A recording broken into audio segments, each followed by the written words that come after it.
Okay, welcome to the last lecture of this arithmetic progression. So in this lecture we will discuss the miscellaneous questions. अब इस chapter में हमने जितने भी topics, जितने भी कॉन्सेप्ट पढ़े हुए हैं, उन सारे कॉन्सेप्ट पे बेस्ट क्वेश्चन करेंगे. तो ये जो लेक्चर है हमारा, this lecture is fully dedicated to the miscellaneous questions. तो हम स्टार्ट करेंगे. अच्छा, पहले हमने क्या क्या पढ़ा हुआ है इस चैप्टर में एक बार रिवाइज करेंगे, फिर उस पर हम क्वेश्चंस करेंगे. तो हमने क्या पढ़ा था इस चैप्टर में? हमने पढ़ा था एपी में फर्स्ट टर्म जिसको हम ए से रिप्रेजेंट करते हैं. देन हमने पढ़ा था कॉमन डिफरेंस जिसको हम डी से रिप्रेजेंट करते हैं. और कॉमन डिफरेंस हम किस तरीके से फाइंड करते हैं? The difference between two conjugative terms, a2 minus a1 same as a3 minus a2, same as इसका जब हम स्टैंडर्ड फॉर्म लिखते हैं, जनरल फॉर्म, तो an माइनस 1 लिखते हैं. ये हमारा था क्या? Common difference. उसके बाद हमने पढ़ा था nth टर्म क्या होता है? nth टर्म जिसको हम an से रिप्रेजेंट करते हैं और इसका फॉर्मूला होता है a plus n minus 1 into D. ये होता है हमारा nth टर्म. हम nth टर्म को लास्ट टर्म भी बोलते हैं. कब? जब हमारे पास एपी गिवन हो, वो फाइनाइट एपी हो. अगर फाइनाइट एपी गिवन होता है तो उसको हम लास्ट टर्म भी बोलते हैं. और लास्ट टर्म जब हम बोलते हैं तो उसको हम एल से रिप्रेजेंट करते हैं. an को लास्ट टर्म जब हम बोलते हैं तो इसको हम एल से रिप्रेजेंट करते हैं. फॉर्मूला इसका सेम यही रहता है, a plus n minus 1 into D. फिर उसके बाद हमने पढ़ा था सम ऑफ फर्स्ट n टर्म्स जिसको हम Sn से रिप्रेजेंट करते हैं. और इसका फॉर्मूला होता है n/2 a plus n minus 1 into D. ये होता है Sn का दूसरा फॉर्मूला भी होता है. Sn का दूसरा फॉर्मूला क्या है? This is n/2 a plus an. This is second formula of Sn. ठीक है, हमने ये सारा कॉन्सेप्ट पढ़ा हुआ था. एक कॉन्सेप्ट हमने और भी पढ़ा हुआ था कि A B C if these three terms are in AP, अगर तीन नंबर एपी में है तो उनके बीच में रिलेशन क्या होता है? तो उनके बीच में हमने रिलेशन पढ़ा था कि twice of middle term is equal to sum of the extremes. तो बीच वाला टर्म क्या है इसमें? B. So twice of middle term is equal to sum of extremes. ये रिलेशन भी हमने पढ़ा था.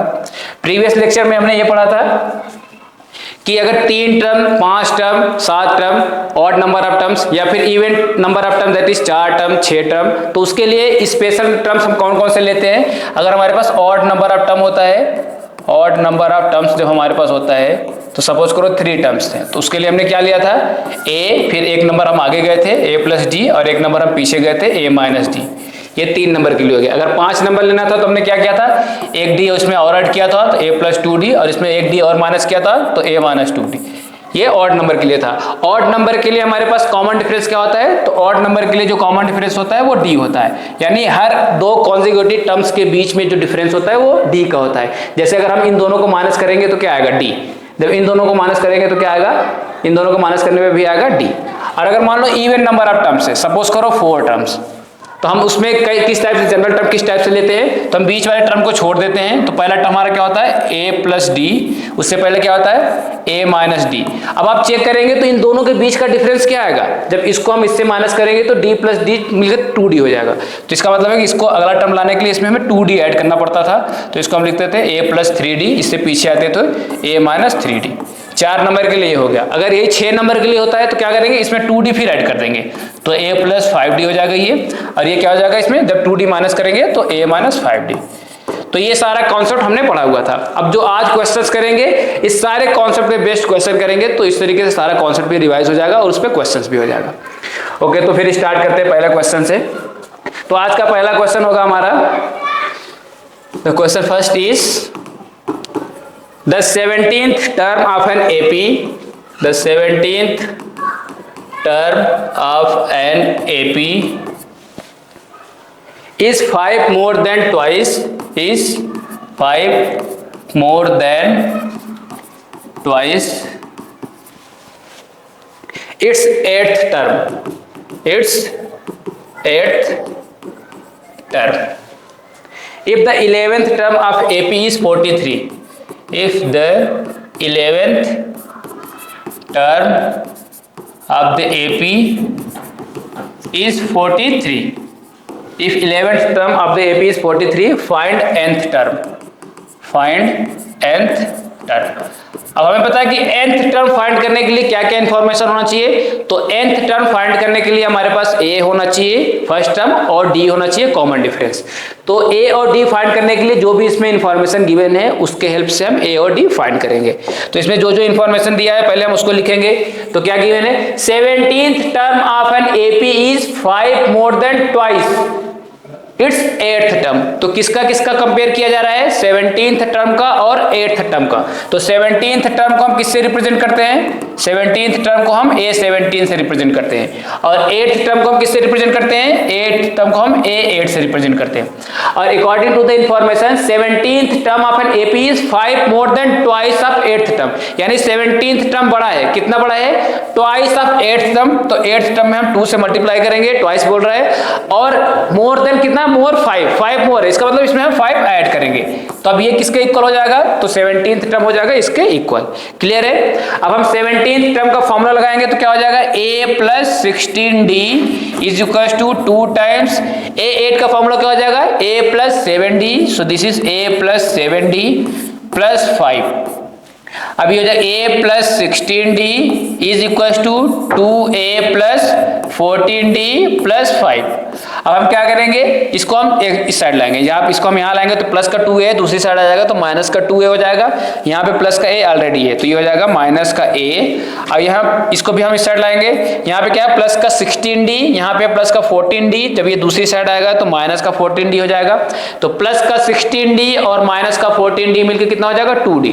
सो ये हो जाएगा प्लस का 2d is equal to 5। So this is equation first. ये हमारा क्या आ गया, ये आ गया हमारा इक्वेशन फर्स्ट। अब दूसरा इंफॉर्मेशन क्या गिवन है, second information is 11th term of the AP is 43। 11th term 43 given है। 11th टर्म मतलब A11 इज 43। अब A11 का formula a plus 10d is equal to 43। ये हो गया इक्वेशन सेकेंड। अब इक्वेशन फर्स्ट और सेकेंड को सोल्व करेंगे, a और d फाइंड करेंगे। तो इक्वेशन फर्स्ट क्या है हमारे पास, फर्स्ट है minus a plus 2d is equal to 5। This is equation first. जब हम इन दोनों को ऐड करेंगे, जब हम इनको ऐड करेंगे तो आप ध्यान देंगे यहाँ पे a क्या है प्लस का, यहाँ पे a क्या है माइनस का, ये दोनों कैंसिल हो जाएगा। यहाँ पे 10d प्लस का 2d प्लस का मिलकर कितना हो जाएगा 12d is equal to 43 plus 5 मिलकर कितना हो जाएगा 48। अब जब ये 12 यहाँ से जाएगा दूसरी साइड तो डिवाइड करेगा, तो डिवाइड करने पे क्या हो जाएगा d is equal to 4। d का वैल्यू क्या आ गया 4। जैसे ही d का वैल्यू 4 आ गया उसको हम क्या करेंगे, इक्वेशन फर्स्ट में पुट कर देंगे। So put in equation 1। जब इक्वेशन 1 में रखेंगे तो क्या है minus a plus 2d is equal to 5 minus a plus 2 into 4। जब d का वैल्यू 4 रखेंगे तो 2 into 4 is 8 equal to 5। So minus a is equal to minus 3। तो यहाँ से a क्या आएगा, a आ जाएगा प्लस का 3। अब हमारे पास a भी है, हमारे पास d भी है, तो हमें फाइंड क्या करना था, we have to find nth term. We have to find nth term. nth term का मतलब an, हमें फाइंड क्या करना है an। So an is a plus n minus 1 into d. The value of a is 3 plus n minus 1 into the value of d is 4. So it is 3 plus 4n minus 4. जब इसको हम solve करेंगे तो an क्या आ गया, यहाँ से implies an is equals to 3 minus 4 कितना होता है minus 1 और 4n यानी 4n minus 1. So this is the required nth term. Got it? This is the required nth term. Clear? an is equals to 4n minus 1. तो ये पहला question, I hope आपको समझ में आया होगा। अब दूसरा क्वेश्चन करते हैं। So second question is the sum of first 3 terms. Second question is the sum of first 3 terms, first 3 terms of an AP. The sum of first 3 terms of an AP is 18. Is 18. If the product of first and third term is, if the product of first and third term, if the product of first and third term is 5 times the common difference, is 5 times the common difference, 5 times the common difference. Find the three terms. Find the three terms. We have to find the three terms. What are these three terms are? अच्छा, कितने terms का बात हो रहा है? 3 terms. तो 3 terms odd है, तो ऑड के लिए हमने बताया था कि ऑड के लिए हम स्पेशल 3 टर्म्स कौन कौन सा लेते हैं. So solution is, odd number के लिए स्पेशल 3 टर्म्स हमारे पास होता है. पहला टर्म होता है a, उसके बाद होता है a प्लस डी, और उसके पहले होता है क्या? a minus D. तो ये हमारे स्पेशल 3 टर्म्स है. अब इसमें क्या कि sum of first 3 terms of an AP is 18. इन तीनों का सम कितना गिवन है? 18. तो इसको हम ऐड करेंगे. a minus d plus a plus d is equal to 18. तो यहां से प्लस का डी माइनस का डी कैंसिल हो जाएगा. 3a is equal to 18. तो a क्या आ जाएगा? a is 6. तो हमारे पास a आ गया, जो पहला टर्म है वो आ गया. आगे क्या लिखा हुआ है? If the product of first and third term is 5 times common difference. Product of what? Product of first and third term. So product of first यानी a1 into a3 is equals to 5 times the common difference. So 5 times the common difference is d. 5 times the common difference. Now what is a1? First term क्या है इसका? तो first term है इसका a minus d. So a minus d into third term क्या है? Third term है a plus d. a plus d is equal to 5 times the common difference. अब यहाँ पे a माइनस डी है, यहाँ पे a प्लस डी है, तो ये हो जाएगा a square minus d square is equal to 5 times d. अब a का वैल्यू है 6, तो a स्क्वायर का वैल्यू क्या हो जाएगा? a स्क्वायर का वैल्यू हो जाएगा 36 minus d square is equal to 5d. इस सबको हम दूसरी साइड शिफ्ट कर देंगे, तो d स्क्वायर प्लस का 5d माइनस का 36 is equal to 0. This is the quadratic equation in d. ये क्या है? ये क्वाड्रेटिक इक्वेशन बन रहा है d के फॉर्म में. तो हम क्या करेंगे? इसको सॉल्व करेंगे.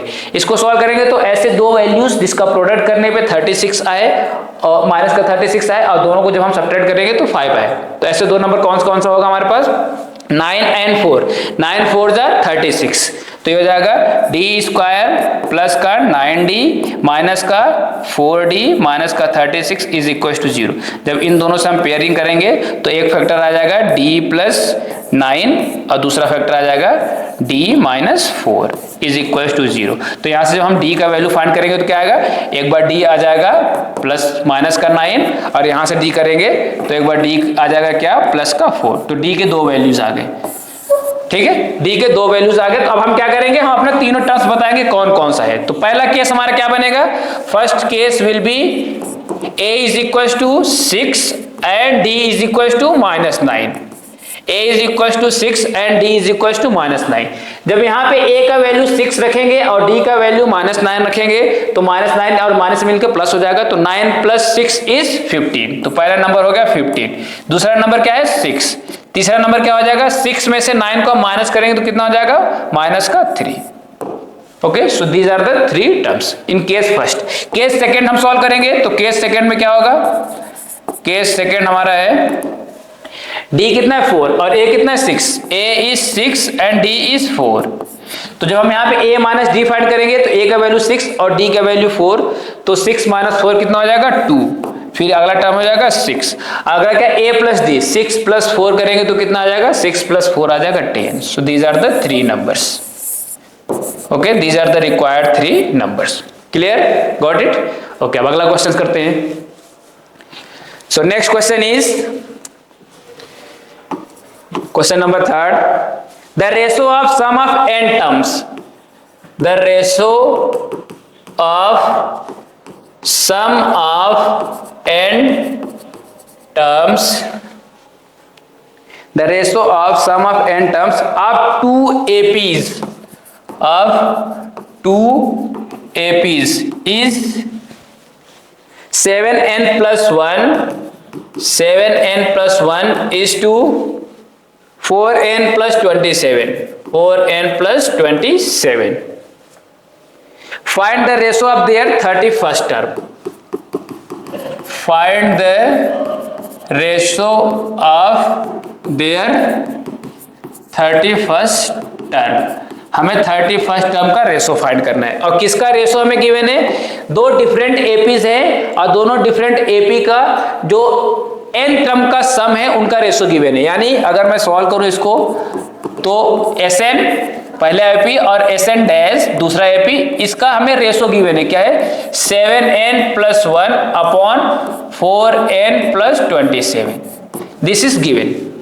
और अगर मैं फॉर्मूला यूज करूंगा, Sn का फॉर्मूला क्या होता है, तो Sn का फॉर्मूला होता है n/2 2a + n-1 into d whole divided by, क्योंकि दोनों में हम सेम नंबर ऑफ टर्म ले रहे हैं n, तो n यही रहेगा n/2। अच्छा, पहले वाले एपी के लिए जो हमारे पास पहला वाला एपी फर्स्ट है उसका हमने फर्स्ट टर्म मान लिया a और कॉमन डिफरेंस मान लिया d, और जो दूसरा वाला एपी है उसका हमने फर्स्ट टर्म मान लिया b और कॉमन डिफरेंस, या फिर इसको ऐसे ही मान सकते हैं, फर्स्ट टर्म मान लिया हमने a dash, suppose first term is a dash and common difference is d dash. तो यहाँ पे क्या हो जाएगा, क्योंकि n दोनों में सेम है, total there are n numbers, तो n यहाँ पे भी सेम है, दूसरे में भी सेम है, बस यहाँ पे चेंज किया हो जाएगा 2a dash plus n-1 into d dash is equal to what 7n + 1 upon 4n + 27, ये इसके इक्वल आ गया। अगर आप ध्यान देंगे तो n/2 से n/2 कैंसिल हो जाएगा, ठीक। अब यहाँ से ऊपर से हम क्या करेंगे, 2 कॉमन ले लेंगे। ऊपर से हमने क्या किया, ऊपर से हम 2 कॉमन लेंगे तो क्या बचेगा a + n-1 upon 2 into d whole divided by, नीचे से भी 2 हम कॉमन लेंगे तो क्या बचेगा a dash plus n-1 upon 2 into D dash is equals to 7n + 1 upon 4n + 27। So 7n + 1 upon 4n + 27, इस 2 से 2 कैंसिल हो जाएगा। अब हमें क्या फाइंड करना, हमें फाइंड करना 31st टर्म। 31st टर्म का मतलब a + 30d। अगर मैं आपको बोलूं कि 31st टर्म का क्या मतलब हुआ, तो a31 = a + 30d, इसका हमें रेशो फाइंड करना है, यानी a + 30d upon a dash plus 30d dash का रेशो फाइंड करना है। अब यहाँ पे आप चेक करेंगे तो a + n-1 इंटू डी और a dash plus n-1 into D dash आ गया है। यानी कि अगर ये वाला नंबर हम इसको n-1 अपॉन 2, इसको अगर हम किसी भी तरीके से 30 कर देंगे तो हमें जो रेशो चाहिए वो मिल जाएगा, क्लियर। और इसको भी हम किसी तरीके से 30 कर देंगे तो जो रेशो चाहिए हमें वो मिल जाएगा। यानी n-1 अपॉन 2 किसके इक्वल होना चाहिए, 30 के इक्वल होना चाहिए। n-1 अपॉन 2 किसके इक्वल होना चाहिए, ये इक्वल होना चाहिए 30 के। तो यहां से n-1 क्या आ जाएगा, n-1 will be 60, so implies n equals to what 61, n का वैल्यू क्या आ जाएगा 61। जैसे ही यहाँ पे n-1 अपॉन 2 के प्लेस पे 30 रखेंगे तो क्या हो जाएगा a + 30d whole divided by a dash plus 30d dash is equal to, अब इसको जब हमने सॉल्व किया तो n का वैल्यू क्या आया 61, यानी जहां पे यहाँ n है वहां पे हम क्या रखेंगे 61, तो 7 × 61 + 1 होल डिवाइडेड बाई 4 × 61 + 27। अब आप देखेंगे तो ये क्या है a + 30d, a + 30d का मतलब 31st term, a dash plus 30d dash, इसका क्या मतलब है, इसका भी मतलब हुआ 31st टर्म, लेकिन ये दूसरे वाले एपी का। तो पहले वाले एपी का ये हो जाएगा a31 और दूसरे वाले एपी का ये हो जाएगा a dash 31। This is equals to, जब 7 का मल्टीप्लाई करेंगे 7 42 + 1 होल डिवाइडेड बाई, जब 4 का मल्टीप्लाई करेंगे तो 4 24 + 27, इसको ऐड करेंगे तो क्या आ जाएगा 8, this is 42, so 428 divided by 1, this is 9 and this is not 9, this one is 4 1 4 6 7 and this is 2, this is the required ratio। Okay got it. तो हमें क्या फाइंड करना था, हमें रेशो फाइंड करना था किसका 31st टर्म का। सो 31st टर्म का रेशो क्या आ गया 421 डिवाइडेड बाय 271। क्लियर, समझ में आया। हमें जो जो इन्फॉर्मेशन गिवन था बस उसको लिखना था, उसके हेल्प से हमने, हाँ मेन इसमें क्या था, ये यहाँ पे जो n-1 अपॉन 2 था, अब ये कौन सा फॉर्म बन गया, अगर हम इसको कुछ भी मान लेंगे तो हो जाएगा a + n-1 upon 2 into D है। हमें फाइंड करना था 31st टर्म, इसलिए हमने क्या किया n-1 अपॉन 2 को 31 के इक्वल रखा, उस 30 यहाँ पे 30 के इक्वल रखा, वहां से हमने सॉल्व किया तो n का वैल्यू आया। हमें उस n से पता चला कि हमें यहाँ पे n क्या रखना चाहिए। अगर मान लो ये बोलता कि जो यहाँ पे 31st टर्म लिखा हुआ है, अगर बोलता कि हमें 40 टर्म चाहिए, 40 टर्म का रेशो, तो 40 टर्म का मतलब कि a + 39d, तो ये जो पोजीशन है इस पोजीशन पे क्या आना चाहिए था 39, तो इस पूरे को हम 39 के इक्वल रख देते हैं। क्लियर है? Okay, next question. Next question is, so that the sum of an AP, the sum of an AP whose first term is A, whose first term is A, the second term is B, the second term is B, and the last term is C, and the last term is C, is equal to A plus C into B plus C minus 2A whole divided by 2 times B minus A, 2 times B minus A. यानी हमें prove करके ये लाना है कि जो हमारे पास AP है उसका क्या है, सम जो है, सो दैट द सम, यानी इस AP का सम क्या आना चाहिए, ये, यानी हमें फाइंड करके प्रूव करना है कि SN का वैल्यू ये आना चाहिए. और क्या क्या इंफॉर्मेशन गिवन है, इंफॉर्मेशन गिवन है first term is A, first term A है, इसका मतलब A1 is equal to A, first term is A, A1 is equal to A. Second term is B, it means A2 is equal to B, and last term is C, last term का मतलब AN is equal to C, ये last term given है. अच्छा, अगर हमें A1 given first term, A2 given है second term, तो क्या हम कॉमन डिफरेंस फाइंड कर सकते हैं? यस, कॉमन डिफरेंस क्या होगा, D equal to A2 minus A1, so A2 is B and A1 is A, so B minus A, ये हो जाएगा D. अब हमारे पास AN गिवन है, AN equal to C, AN equal to C, तो AN का फॉर्मूला क्या होगा, A plus N minus 1 into D is equal to C, ये AN का फॉर्मूला हो गया. लेकिन जो हमें प्रूव करना उसमें हमें कहीं भी N नहीं चाहिए, A B सारा कुछ A B और C के फॉर्म में है, तो हम यहां से क्या करेंगे, यहां से हम N का वैल्यू फाइंड करेंगे A B और C के फॉर्म में. क्लियर है? तो जब हम यहां से A को दूसरी साइड भेजेंगे तो क्या हो जाएगा, N minus 1 into D is equal to C minus A. अब यहाँ पे क्या है, D इसके साथ प्रोडक्ट में है, जब दूसरी साइड जाएगा तो डिवाइड हो जाएगा, so N minus 1 is equal to C minus A upon D. यहां से क्या हो जाएगा, N is equal to what, N is equal to C minus A upon D plus 1.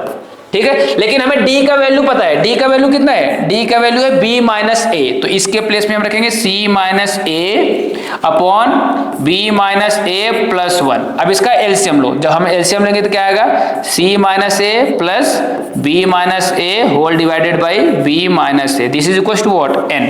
तो N का वैल्यू क्या आ जाएगा, B plus C minus 2A upon B minus A, तो N equal to what, N is equal to B plus C minus 2A upon B minus A. Clear बेटा, यहां तक समझ में आया? यहां तक आपको समझ में आया कि N कैसे आया और D कैसे आया? अब हमें फाइंड क्या करना है, SN फाइंड करना है और शो करना है कि SN का वैल्यू यही आएगा. तो SN का फॉर्मूला क्या होता है, अगर आपको याद होगा तो SN का फॉर्मूला होता है N upon 2 A plus AN होता है SN का फॉर्मूला. ये दूसरा वाला फॉर्मूला हम यूज कर रहे हैं क्योंकि हमें A भी पता है AN भी पता है. हमने N का वैल्यू फाइंड किया, N का वैल्यू क्या है ये, तो 1 अपॉन 2 ऐसे लिखेंगे, N के प्लेस पे ये लिखेंगे B plus C minus 2A whole divided by B minus A. ये आया क्या, N का वैल्यू. और यहाँ पे A है और AN मतलब लास्ट टर्म, और लास्ट टर्म में क्या गिवन था, लास्ट टर्म में गिवन है C, तो ये हो जाएगा C. तो अगर आप इसको ध्यान से देखेंगे तो अगर हम इस ऑर्डर में लिखे तो हम हो जाएगा क्या, A plus C into B plus C minus 2A whole divided by 2 into B minus A, 2 into B minus A. तो आप ध्यान दीजिए, जो हमें प्रूव करना है ये वही आ गया. सो this is the proof. Okay, समझ में आया? ये क्या था, जनरल स्टैंडर्ड क्वेश्चन माना जाता है ये. इसमें हमें फर्स्ट टर्म गिवन था A, सेकेंड टर्म गिवन था B, लास्ट टर्म गिवन था C, उन सब का हेल्प लेके हमें फाइंड करना था क्या, हम SN फाइंड करना था. अगर जब इसमें न्यूमेरिकल वैल्यू दे दिया जाएगा तो वो क्वेश्चन आसान हो जाता है, लेकिन इसमें न्यूमेरिकल वैल्यू नहीं था, इसमें क्या था, कोई fix value A B C के फॉर्म में गिवन था, तो उसको हमने ऐसे क्वेश्चन को स्टैंडर्ड क्वेश्चन माना जाता है. तो जो मैंने किया आपको, आई होप कि आपको समझ में आया होगा. ठीक है, अगला क्वेश्चन की तरफ चलते हैं. So next question will be, okay, the sum of first n terms, the sum of first n terms, the sum of first n terms of an AP is 5n square plus 3n. 5n square plus 3n. If its mth term is 168, if its mth term is 168, then find the value of m. Then find the value of m. This is first part और इसका second part क्या है? Find the value of m. This is first part and its second part is also find 21st term. Also find 21st term. इसको हमें solve करना है. अच्छा, इसमें क्या हमें गिवन है? Sum of first n terms of an AP is given. What it is? 5n square plus 3n. यानी Sn हमें गिवन है. Sum of first n terms of an AP is given. So इसमें Sn हमें given है. What is Sn? Sn is equal to 5n square plus 3n. ये Sn given है. अच्छा, अगर हमें Sn गिवन है तो क्या हम S1 फाइंड कर सकते हैं? यस. S1 फाइंड करने के लिए क्या करना पड़ेगा? n के प्लेस पे 1 रखना पड़ेगा. तो जहां जहां n है वहां 1 रख लो. तो S1 equal to what? 5 into 1 का स्क्वायर प्लस 3 इंटू 1. तो 1 का स्क्वायर करेंगे तो 1 आएगा. 5 इंटू 1 इज 5 और 3 इंटू 1 इज 3. तो 5 plus 3 which is equal to 8. अब आपको पता है कि S1 का मतलब क्या होता है? Sum of first term. First term को हम बोले सम ऑफ फर्स्ट टर्म या सिंपल फर्स्ट टर्म बोले, वो सेम टू सेम एक ही बात होता है. तो S1 इज इक्वल टू 8. इसी को हम A1 भी बोल सकते हैं. ठीक है, क्योंकि sum of first term is same as first term. यानी हमारे पास पहला टर्म आ गया 8. अब हम फाइंड करेंगे S2. अब ये बताइए कि S2 फाइंड करने के लिए हमें क्या करना पड़ेगा? जहां n है वहां पे हमें 2 रखना पड़ेगा. तो S2 इज इक्वल टू, पूरे इक्वेशन में जहां जहां n है वहां हम क्या करेंगे? 2 रखेंगे. तो 5 इंटू 2 का स्क्वायर प्लस 3 इंटू 2. अब 2 का स्क्वायर करेंगे तो कितना हो जाएगा?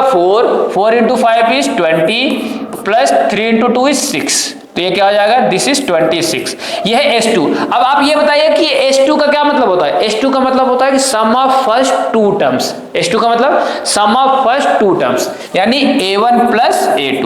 S2 का मतलब क्या होता है? A1 plus A2.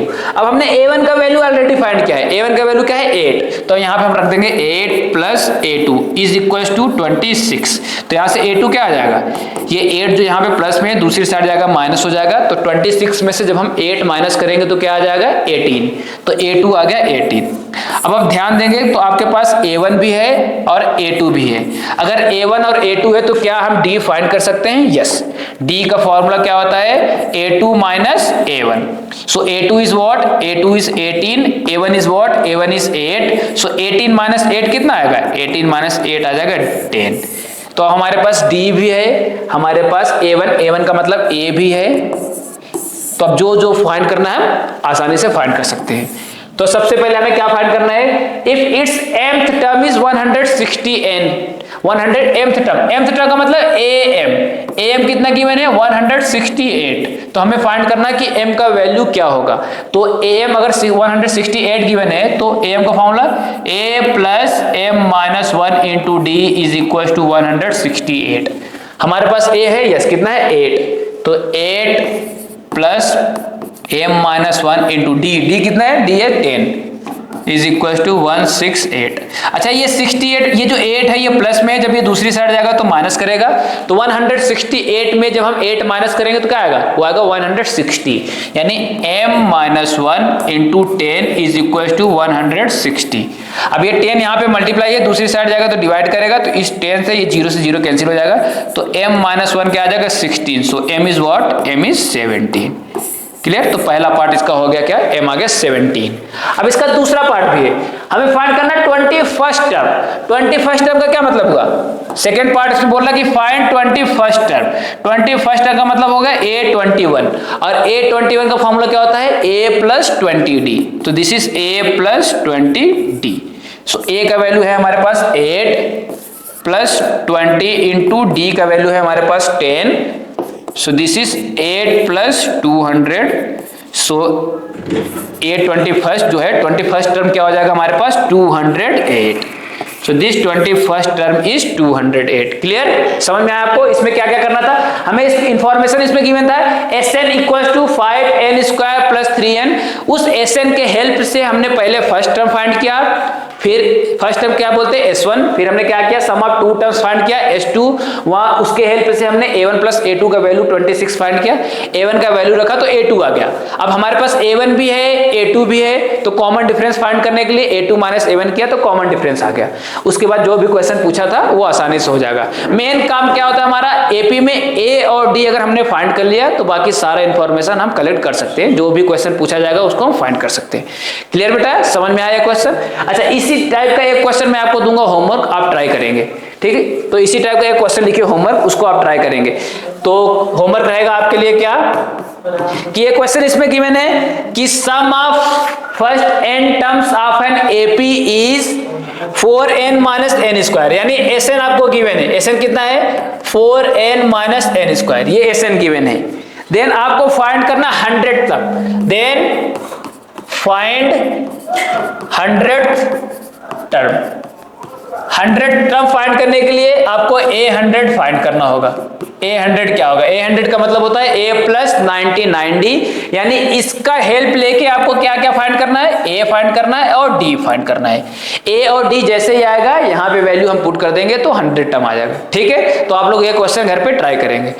तो अगला क्वेश्चन करते हैं। Next question is find the sum of first 17 terms. Question is find the sum of first 17 terms of an AP. Find the sum of first 17 terms of an AP whose fourth and ninth term are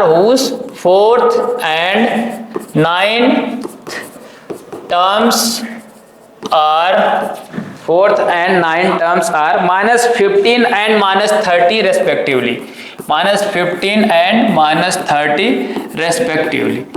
तो आपको एक ऐसा AP find करना है जिसका ninth term given है, जिसका fourth term given है, वो एपी फाइंड करना है। फिर उसी एपी के फर्स्ट 17 टर्म्स का सम फाइंड करना है, ठीक है? तो फर्स्ट 17 टर्म का सम फाइंड करने के लिए हमारे पास क्या क्या होना चाहिए, हमारे पास A होना चाहिए और D होना चाहिए। उसके बाद n का वैल्यू ऑलरेडी गिवन है 17, तो n के प्लेस पे 70 रख देंगे तो हो जाएगा। तो हमें इंफॉर्मेशन क्या है, फोर्थ टर्म। फोर्थ टर्म का क्या मतलब होता है, A4 कितना गिवन है -15। A4 का मतलब क्या हुआ है, A plus 3D is equal to minus का 15। This is equation first. उसके बाद हमें क्या गिवन है, नाइन्थ टर्म कितना गिवन है -30। सो A9 इज इक्वल टू -30 और A9 का फॉर्मूला क्या होगा, A plus 8D is equal to -30। This is equation second. अब इन दोनों इक्वेशन का हेल्प लेके हम A और D फाइंड करेंगे। तो अगर जब हम इसको सब्ट्रैक्ट करेंगे तो सब्ट्रैक्ट करने में साइन चेंज हो जाएगा, ये हो जाएगा माइनस, ये हो जाएगा माइनस और ये माइनस है तो ये हो जाएगा प्लस। प्लस का A माइनस का A कैंसिल हो जाएगा। यहाँ पे प्लस का 3D, यहाँ पे माइनस का 8D, तो मिलके क्या हो जाएगा माइनस का 5D इज इक्वल टू, ये है प्लस का 30, ये है माइनस का 15, तो मिलके क्या हो जाएगा प्लस का 15। तो यहाँ से D क्या आ जाएगा, D आ जाएगा माइनस का 3। क्लियर, D आ गया माइनस का 3। जैसे D का वैल्यू आया उसको आप इक्वेशन 1 में पुट कर दो या इक्वेशन 2 में पुट कर दो, वहां से A आ जाएगा। तो सपोज करो हम इसको इक्वेशन 1 में पुट कर रहे हैं, पुट इन इक्वेशन फर्स्ट। तो इक्वेशन फर्स्ट हमारे पास क्या है, A plus 3D is equal to -15। So A plus 3 into D का वैल्यू क्या है, -3 is equal to -15। A minus 9 is equal to -15। अब यहाँ पे -9 है, जब ये दूसरी साइड जाएगा तो क्या हो जाएगा +9। सो -15 प्लस 9 करेंगे तो क्या आएगा, वो आएगा -6। सो A इज इक्वल टू -6। अब हमारे पास A भी है, हमारे पास D भी है, तो हमें जो फाइंड करना है वो आसानी से आ जाएगा। क्या फाइंड करना था हमें, sum of first 17 terms. Sum of first 17 terms, इसमें हम Sn का फॉर्मूला लगाएंगे। तो Sn का फॉर्मूला क्या होता है, n/2 2a plus n-1 into D। अब n का वैल्यू कितना गिवन है, 17।